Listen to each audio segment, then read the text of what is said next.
All right, hello Anatomy 100. Today our presentation is designed to teach you all about systemic and pulmonary circulation. So we're going to examine the pathway of a red blood cell and why both systemic and pulmonary circulation are important. So in order to understand where a red blood cell goes and why, we first need to become familiar with the basic anatomy of the heart, main arteries and veins, as well as different. Alright, so general anatomy of the heart. The heart is the major muscle of the body that's responsible for providing oxygenated blood to tissues and organs throughout the body. It's an asymmetrical organ that consists of 4 chambers, the right and left atrium and the right and left ventricle. So here's the right atrium and the left atrium, the right ventricle and the left ventricle. The 2 atriums are responsible for receiving blood, and the 2 different ventricles are responsible for pumping blood. Now the heart also has 4 different valves that prevent the backflow of blood. So for example, if blood passes through the right atrium and into the right ventricle, there is a valve here that prevents blood in the right ventricle from going back into the right atrium. And a fun fact, the heart is approximately the same size as your clenched fist. Okay, so we're going to start with the arteries. So the arteries are responsible for carrying oxygenated blood away from the heart. The oxygenated blood from the heart gets pumped to different body tissues. So the way that I remember it is I think arteries away. Arteries take the blood away from the heart. Some major arteries in the body include the ascending and descending aorta, the carotid artery, and the iliac artery. Now the carotid artery is the artery that supplies the head and neck with blood, and the iliac artery is the artery that supplies the lower limbs of the body with blood. Walls of arteries are capable of withstanding very high pressure in order to ensure that blood is pumped throughout the body. So from the heart to the very tips of your toes and the very tips of your fingers. And veins are responsible for carrying deoxygenated blood towards the heart. Deoxygenated blood from tissues of the body get pumped back into the heart. Major veins of the body include the superior and inferior vena cava, the renal vein, and the brachial vein. Unlike the walls of the arteries, walls of veins are very thin and they have little elasticity. So they don't need to withstand the high pressure of blood being pumped throughout them. And actually they would collapse without blood running through them.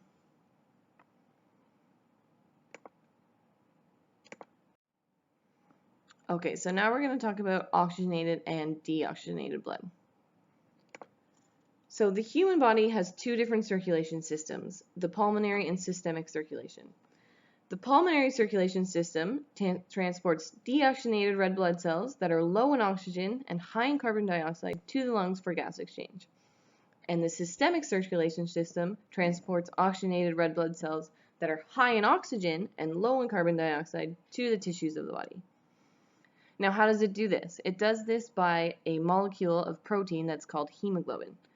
So hemoglobin are on the red blood cells and they're responsible for picking up the oxygen from the lungs and transporting it to different tissues and organs of the body. In return, it picks up the carbon dioxide from the tissues of the body and brings it back to the lungs. And each protein molecule, each hemoglobin, is responsible for carrying 4 different molecules of oxygen. And did you know that the pulmonary artery is the only artery in the body that carries deoxygenated blood, and the pulmonary vein is the only vein that carries oxygenated blood? So unlike what we said before, arteries away. Okay, now we get to the basic pattern of blood flow. So we're going to go into each of these different areas of blood flow more in depth on the following slides. But just so you have an idea, we're going to start with the right side of the heart. So deoxygenated blood comes through the right side of the heart here and gets pumped into the lungs. In the lungs, gas exchange occurs. Oxygenated blood now pumps into the left side of the heart, gets pumped out into the body, into the systemic tissues. Gas exchange occurs again, and it goes back into the right side of the heart, and the cycle continues. Okay, now the right side of the heart. So, deoxygenated red blood cells enter the right side of the heart through the inferior and superior vena cava. So here's the inferior vena cava and the superior vena cava. And the blood gets pumped into the right atrium.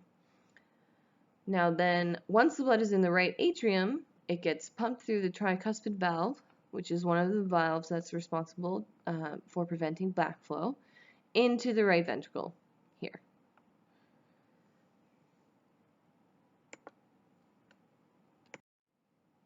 Okay, and then it goes to the lungs. So from the right ventricle, down here, it gets pumped through the pulmonary semilunar valves. It comes up into the pulmonary trunk here, which ensures unidirectional flow. Then it gets pumped into the left and right pulmonary arteries. So the right pulmonary artery and the left pulmonary artery. Then it goes into the lungs, and this is where gas exchange occurs. So gas exchange occurs at the alveolar capillaries, which are in the alveoli of the lungs. And what happens is the hemoglobin on each red blood cell will drop off carbon dioxide here, pick up oxygen, and once it's oxygenated again, it will come back into the heart, into the left atrium. And a fun fact that each red blood cell contains about 250 million molecules of hemoglobin.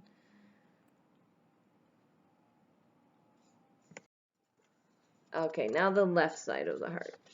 So after the blood is reoxygenated, it comes into the left atrium. Now once in the left atrium, it gets pumped through the bicuspid valve here and gets pumped into the left ventricle here.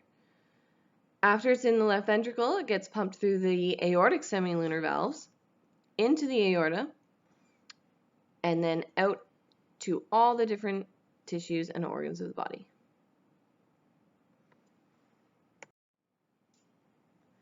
Okay, so after the red blood cells leave the aorta, the circulation carries oxygenated blood from the left ventricle through the arteries into the capillaries in the tissues of the body, drops off the carbon dioxide, picks up the oxygen, and returns through a system of veins into the right atrium of the heart, either through the superior or inferior vena cava. Okay, and then back into the right side. As mentioned, the deoxygenated blood from the body returns through the heart through a network of veins, all collected in through the superior and inferior vena cava into the right atrium, and the cycle continues.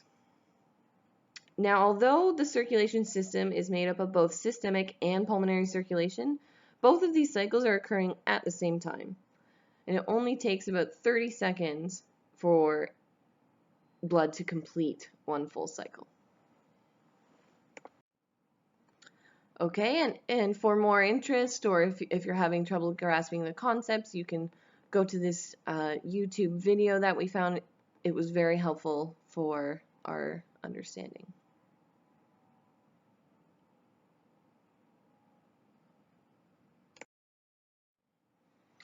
Okay, and lastly, we have a couple questions for you guys to make sure that you're understanding the blood flow. So what would happen if a valve in our heart suddenly stopped working and we began to see a backflow of blood? So as we used the example before, if blood is in the right atrium and it gets pumped into the right ventricle, what happens if that valve is not working properly and blood in the right ventricle flows back into the right atrium?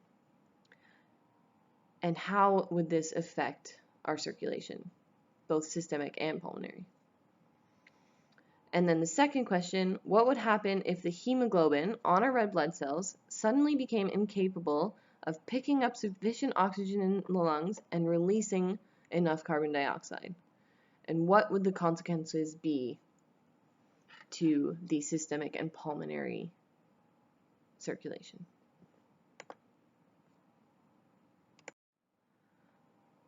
All right, and our bibliography. Thank you so much for your time.